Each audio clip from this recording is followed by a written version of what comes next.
Hey guys, Gus here, and today I'm going to be doing a tutorial on Object Source Lighting, or OSL. So as usual with my tutorials, I'm just going to go through a quick theory lesson, and after that tell you what I'm going to be using in terms of materials and crack straight on into the tutorial. So the subject of today's painting is this Chaos Cultist. So as you can see, I've already painted him, and then I'm going to add on Object Source Lighting onto this cultist. Now the way I'm going to do that then is I'm actually going to use this bit of earth right here, and I'm actually going to turn it into like sort of a piece of underground fungus and make it glowing, and the glow is going to extend all the way up onto his cloak and as far up as his belt and his dagger.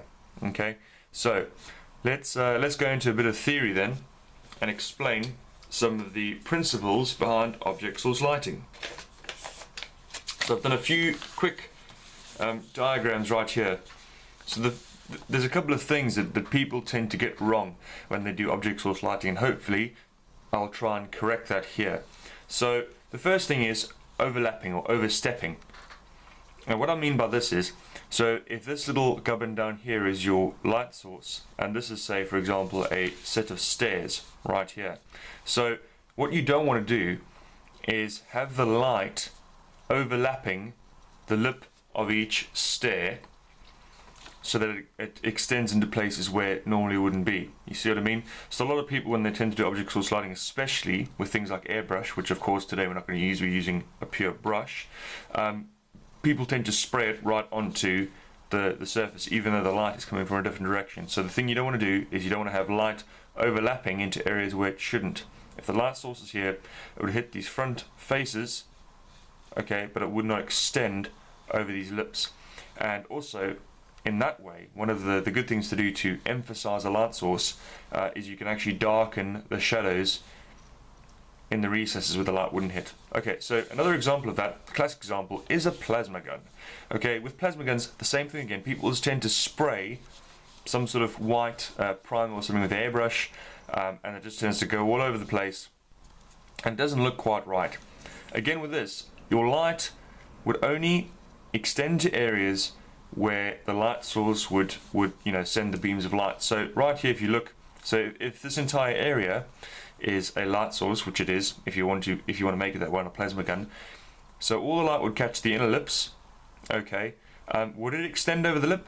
Maybe, ever so slightly, because remember, light is coming from this entire area. So you've got light coming from that direction, and you've got light coming from that direction too, because it's coming from all the way over here.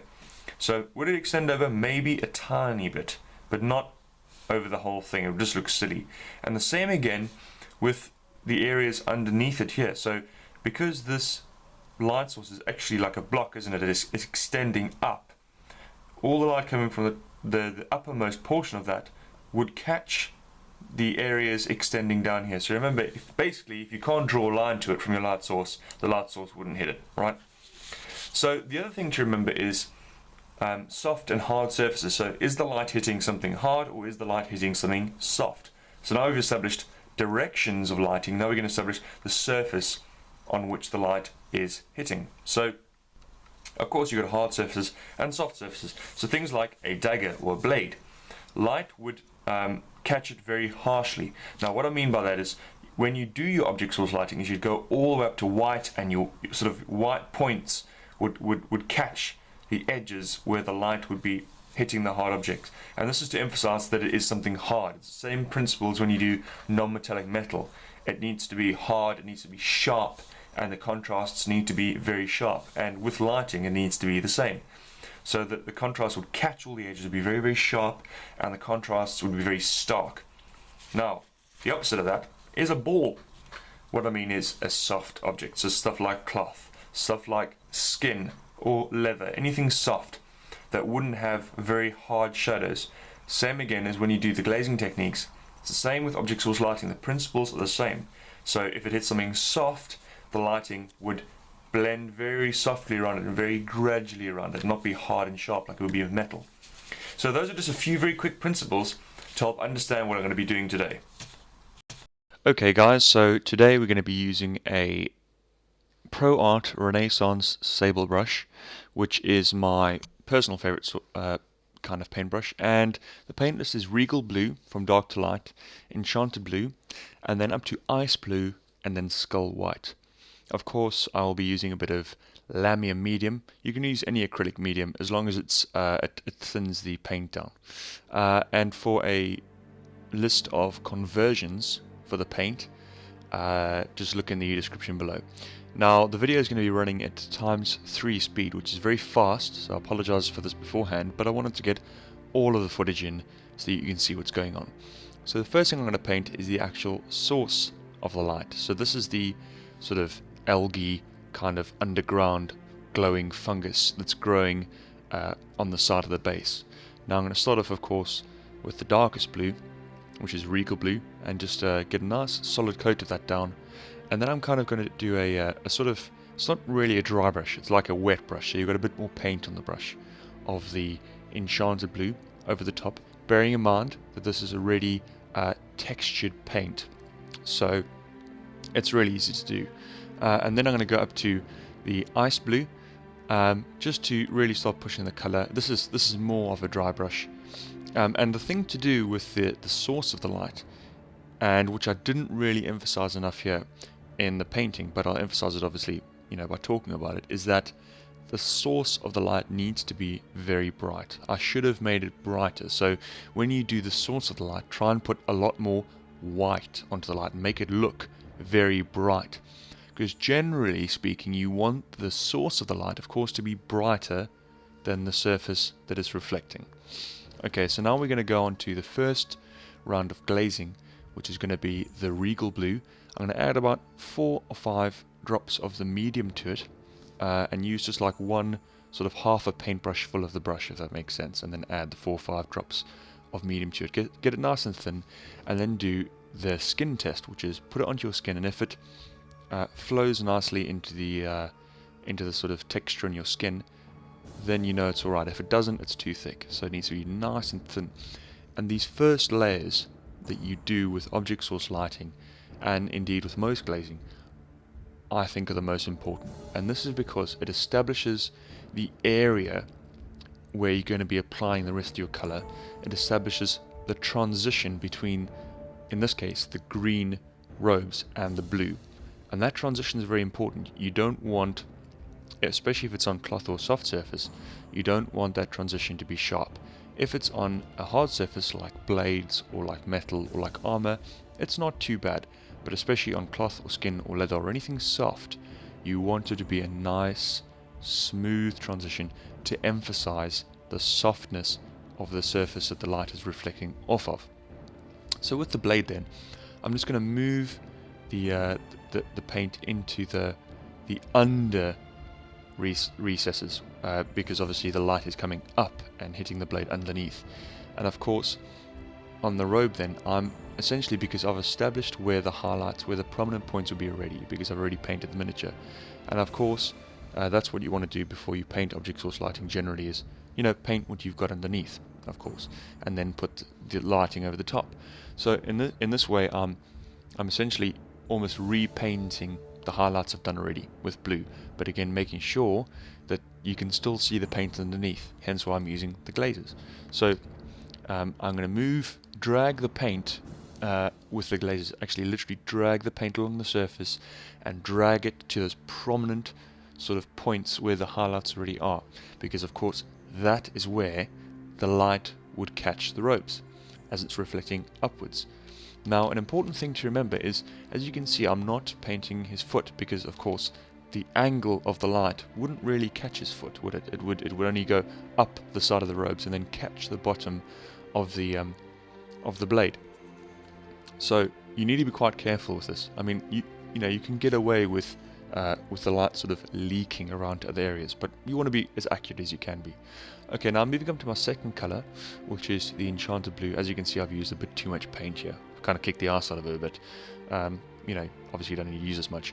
So again, make it nice and thin, doing the skin test, making sure it flows into the recesses of your skin, to make sure it's nice and thin down. You don't want to go too heavy with the color. And I actually made that mistake later on in this tutorial, which you'll see. And now, of course, at this stage, what you want to be doing is dragging that paint up with, less of a distance between that already established transition. So you've already established the ground transitions, or the base transitions with your initial color, and now you want to be dragging it up further inside that blue, so away from the edges and more towards the prominent points, to establish, and this second color really establishes the prominent points. That's what you want to be picking out. So the first color gets your transition into the light area. Your second color then establishes really where the light is going to be catching, and then from there you move on. So you're reducing the area that you're using the paint.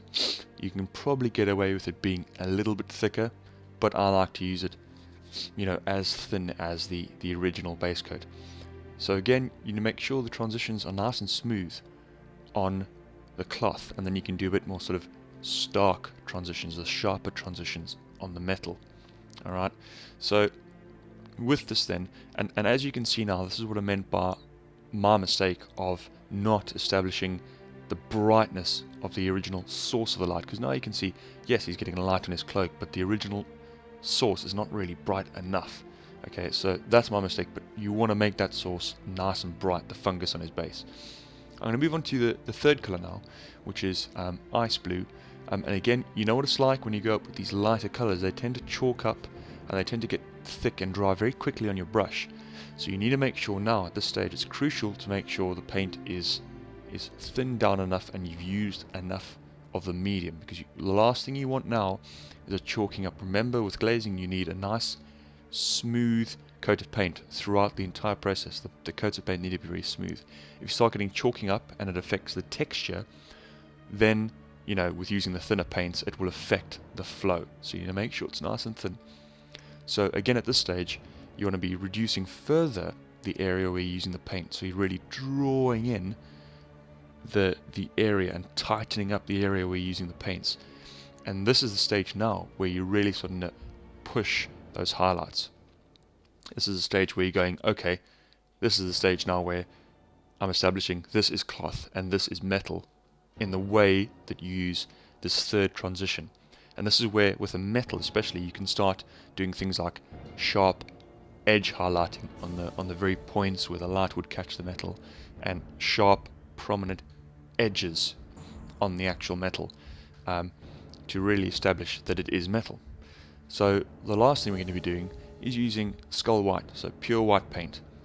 And again, check the description for if you want to see the lists of colors, the sort of list where it explains what the newer Citadel colors are. But white is white. So yeah, so now we're going to really push those highlights. So on the metal, get right onto those edges and really make those highlights really stand out. And then on the fabric, going to those real sort of the tight edges on the fabric, and making it now really stand out and establish, okay, this light is reflecting off and it's bright and it's catching the edges. So I'm building up now, mixing the ice blue with the skull white, okay, because I didn't want to go straight to skull white. It's a bit too much of a fast transition, even though you could probably get away with it if you wanted to make, do it a bit quicker. You could probably get away with it with the glazing techniques because it thins the paint down that much. You just got to make sure that you thin it down enough, of course. So now we're going to go all the way up to pure. So of course now we're just going to start really pushing the highlights right to the extreme now. So this will be the last highlight we'll do, of course, because you're not going to get any brighter than white. So now we're at pure white. It's difficult to see on the screen, of course, because it's a white palette. But as usual, you just do the skin test, make sure it's very thin, and like I said before, with white, it dries very quickly and it tends to chalk up rather quickly. So you need to make sure it's very, very thin, and make sure it doesn't start chalking up on your brush or the surface. Now, as you see on this, what I did was I went a bit too bright, okay, on the actual highlights, and I thought I'd dull it down a bit, which you'll see in a minute. And again, it's just using glazes. So if you do too much white and you think that it's the highlights too extreme and you go a bit overboard with the white, it's very, very easy to correct, as I'll show you now. So a bit more white, and again on the actual blade, this is the point now where you can establish hard highlights. So you can establish thick points of white on the actual blade, which you won't do on the fabric because you need to keep the fabric nice and soft. So very thin glazes on the fabric, very soft glazes in the fabric, and then you can do sort of starker edge highlights on the blade and really push those highlights on the blade, which you can get away with. And like I said, as you can see here, I put a bit too much white on the actual on the fabric. So what I want to do is I just want to dull that down a bit. And the way to do that is you use your original glaze, which was the regal blue or just a dark blue, and go back to that. And all you're going to do is sort of a single or maybe 2 coats of the original glaze over the white. And in that way, you're still going to see the colors underneath showing, but it's just going to bring everything together, and it's going to sort of dampen down that white that I've just done a bit too much of. You know what I mean? And at this point as well, any sort of the edges, the outside dark edges that transition into the blue from the green, you can just correct now with this, the original glaze. So you're kind of doing a bit of a tidy up phase. And as you can see, I'm just adding a bit to the a bit of glaze to the surrounding stone and rock, because I thought that the glowing fungus just needed to catch the rock a little bit more. So as you can see now, that's it. I'm pretty much happy with that. It's established a nice glow. You can emphasize the fungus a bit more, but I hope you've enjoyed the tutorial, guys, and take care.